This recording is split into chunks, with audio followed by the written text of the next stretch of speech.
गरिमा देवी सिकारिया को नव सभापति के पद से अवैध तरीके से अपदस्थ करने वाले उपसभापति और अन्य के विरोध में समर्थक नगर पार्षदगण ने मोर्चा खोल दिया है। सोमवार को कार्यकारी सभापति की अध्यक्षता में संपन्न बैठक के बाद पूर्व सभापति जनक शाह की पत्नी पार्षद कुमारी शीला, वार्ड 19 की पार्षद जरीना सिद्दीकी, वार्ड 25 के रोहित नाग और वार्ड 6 की पार्षद उर्मिला देवी समेत अन्य नगर पार्षदों ने मोर्चा खोल दिया है। उपरोक्त पार्षदगण की ओर से जारी साझा बयान में कार्यकारी सभापति मोहम्मद कयूम अंसारी के नेतृत्व में बने गठजोड़ को अवसरवादी करार दिया गया है। इनका यह भी आरोप था कि गरिमा देवी सिकारिया के अथक प्रयासों से स्टाम्प ड्यूटी मद में स्वीकृत 14 करोड़ से भी अधिक की सरकारी राशि के बंदरबाट के लिए गरिमा देवी सिकारिया के कार्यकलाप पर भ्रष्टाचार जैसा घिनौना आरोप लगाया जा रहा था। धना थाना की पुलिस ने शनिवार की शाम गश्ती के दौरान शराब के नशे में हंगामा करते एक आरोपी को गिरफ्तार किया है। गिरफ्तार आरोपी उत्तर प्रदेश के पडरौना निवासी बिकाऊ खान का पुत्र पिंटू खान बताया गया है। थाना अध्यक्ष शंभू शरण गुप्ता ने बताया कि शनिवार की शाम गश्ती के दौरान धना चौक पर शराब के नशे में हंगामा करते पिंटू खान को गिरफ्तार किया गया। गिरफ्तार आरोपी को ब्रेथ एनालाइजर मशीन से जाँच कराई गई। इस दौरान शराब पीने की पुष्टि होने पर उसके विरुद्ध बिहार मद्य निषेध और उत्पाद संशोधित अधिनियम के तहत FIR दर्ज। बेतिया स्टेशन चौक रिलायंस पेट्रोल पंप के सामने चावल से लदे ट्रक से बाइक दुर्घटनाग्रस्त हो गई है, जिसमें बाइक चालक को हल्की चोटें आई हैं। बता दें कि ट्रक ड्राइवर नाबालिग था, जिससे खलासी और ड्राइवर की जमकर पिटाई हुई है। मौके पर स्टेशन चौक पर कार्यरत पुलिसकर्मी मामले को शांत कर ड्राइवर और खलासी को थाना ले जाने लगे। बाइक चालक ने पुलिसकर्मी को मामला खत्म करने की बातें कही, सुलह भी करने की कोशिश की, लेकिन पुलिसकर्मी जोर जबरदस्ती कर ट्रक ड्राइवर और खलासी को टेम्पो पर बैठाकर थाना ले गए। बगहा में कोरोना प्रभाव के कारण लंबे समय से विद्यालय में शिक्षण कार्य प्रभावित होने के बाद विभागीय दिशा निर्देश के आलोक में सोमवार को माध्यमिक उच्च माध्यमिक विद्यालय खुले। बगहा 2 प्रखंड के उत्क्रमित माध्यमिक विद्यालय पचूरखा में वर्ग 9 के विद्यार्थियों के बीच विभाग द्वारा निर्धारित संख्या में 2-2 मास्क का वितरण शिक्षकों द्वारा किया गया और विद्यार्थियों को आवश्यक दिशा निर्देश भी दिए गए। बगहा पुलिस जिला सामाजिक कोषांग सह जिला दिव्यांग सशक्तिकरण कोषांग द्वारा पंचायतों में बुनियाद केंद्र के माध्यम से बगहा मंडल के विभिन्न प्रखंडों के पंचायतों में दिव्यांगजनों, वृद्धजनों और विधवाओं की हितार्थ योजना के पात्रता का परीक्षण हेतु 3 दिवसीय शिविर का आयोजन किया जाएगा, जिसमें दिव्यांग, वृद्ध और विधवाएं अनिवार्य दस्तावेज में आधार, फोटो और मोबाइल नंबर लेके आना अनिवार्य होगा।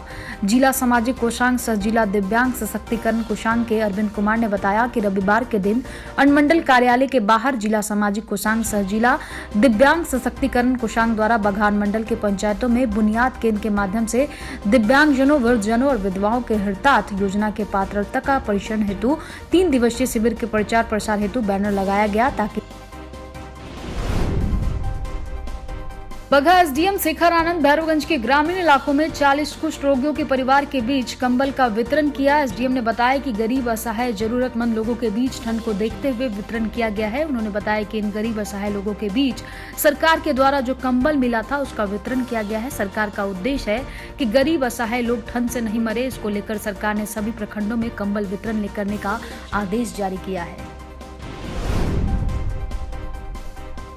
पश्चिम चंपारण के धना थाना परिसर में रविवार को बगहा एसडीपीओ कैलाश प्रसाद की अध्यक्षता में मासिक अपराध गोष्ठी आयोजित की गई। इसके तहत एसडीपीओ द्वारा सभी थाना अध्यक्षों को भूमि विवाद निपटारे के लिए जनता दरबार लगाने, लंबित कांडों का यथाशीघ्र निष्पादित करने, आम नागरिक से मित्रवत व्यवहार करने, फरार वारंटियों को शीघ्र गिरफ्तार करने, शराब और शराबारियों पर कड़ी नजर रखने, उच्च अधिकारियों के दिशा निर्देशों का पालन करने आदि का निर्देश दिया गया।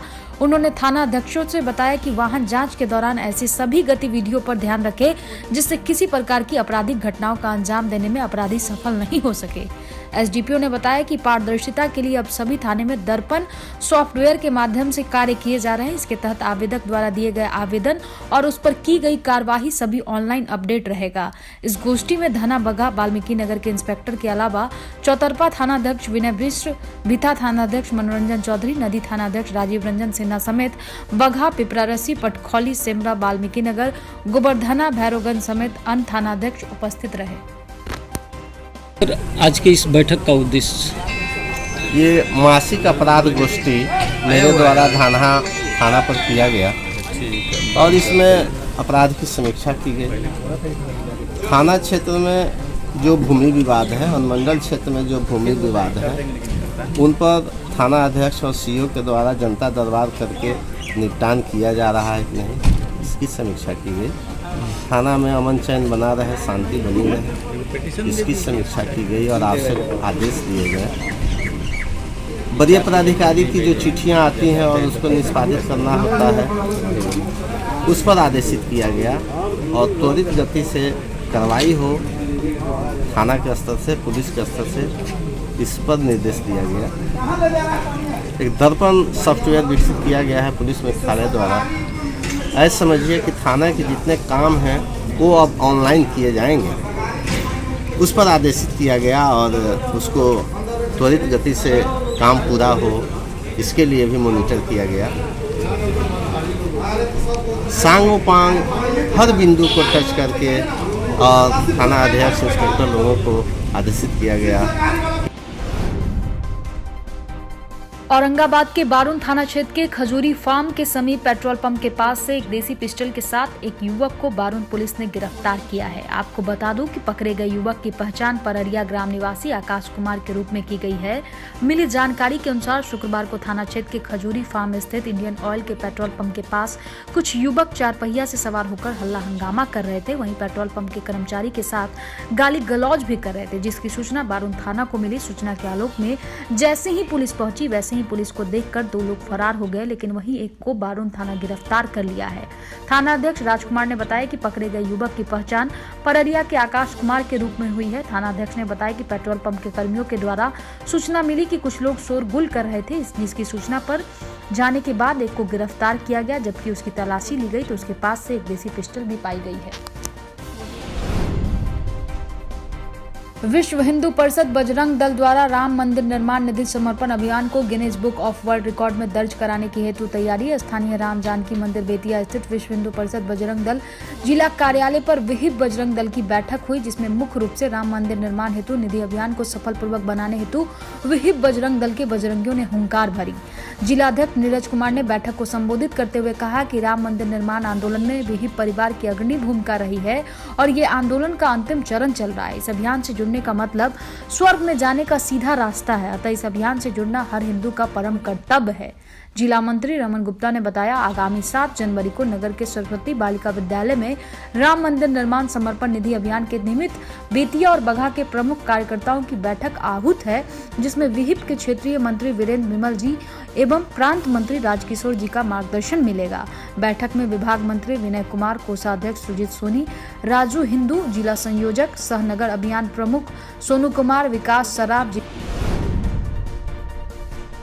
5 अफगानी नागरिकों की गिरफ्तारी के अब लगभग 15 दिन से अधिक समय बीत चुके हैं। इस बीच अब तक एक विदेशी नागरिक और इन लोगों के आश्रय देने वाला मकान मालिक फरार होने से पुलिस की कार्यशैली पर सवाल उठाया जा रहा है। लेकिन इन सब के बीच सूत्र के हवाले से एक चर्चा यह भी है कि मनी लॉन्ड्रिंग के खेल को सूद ब्याज के धंधे के नाम पर बेहद सावधान से चलने के लिए इन अफगानी नागरिकों ने दाऊद मनी लैंडर्स के नाम से एक कंपनी भी चला रहे थे। हालांकि जब हमारे संवाददाता ने कटिहार अंचलाधिकारी से इस बारे में संपर्क किया तो उन्होंने साफ कह दिया कि कटिहार में कोई विदेशी नागरिकों के नाम इस तरह का कोई भी लाइसेंस नहीं है।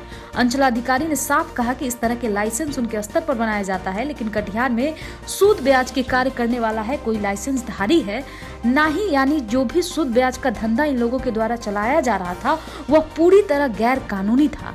हालांकि अब चर्चा अगर किसी के द्वारा आप लोगों के द्वारा बताया जा रहा है कि कोई इशू है तो लगता है कहीं से फर्जी उर्जी तैयार करा के उन्होंने डिस्प्ले कर रखा है। क्या नियम है? नियम है बिहार साहूकारी अधिनियम 1978, उसके तहत नियम है कि वो आवेदन करेंगे, अंचल अधिकारी सक्षम प्राधिकार है उसके तहत लाइसेंस देते हैं।